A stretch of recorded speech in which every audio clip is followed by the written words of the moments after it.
আমি জানি আপনাকে পাওয়া হবে না, কিন্তু তাতে কি?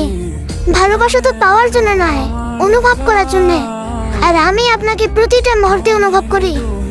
আমি আজ আপনার থেকে অনেক দূরে, হয়তো আপনি আমার অস্তিত্বের খবরও রাখেন না, তবু আমার হৃদয়ে আপনি ঠিক আগের মতোই আছেন। সময় কেটে যাবে, বয়স বাড়বে, জীবন বদলে যাবে, কিন্তু আমার অনুভূতি সেটার একটুও পরিবর্তন হবে না। একদিন আমি বৃদ্ধ হব, শরীরে একটু ক্লান্তি আসবে, হাঁটতে কষ্ট হবে, হয়তো হাত কাঁপবে, কিন্তু জানেন, আমার মনের মধ্যে আপনার স্মৃতিগুলো তখনও ঠিক আগের মতোই তরুণ থাকবে।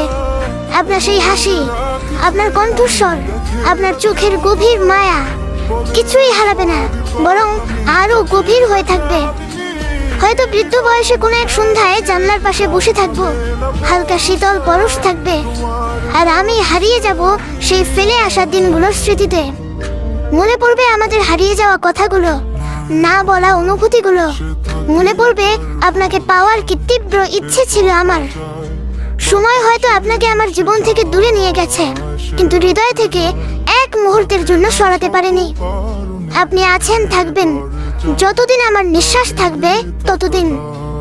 জীবনের শেষ দিনেও কেউ যদি আমাকে জিজ্ঞেস করে কাউকে সত্যিকারের ভালোবেসেছে, আমি তখনও নিঃসংকোচে বলবো, হ্যাঁ, তাকে, যাকে আমি কোনোদিন পাইনি, কিন্তু ভালোবেসেছি সারা জীবন।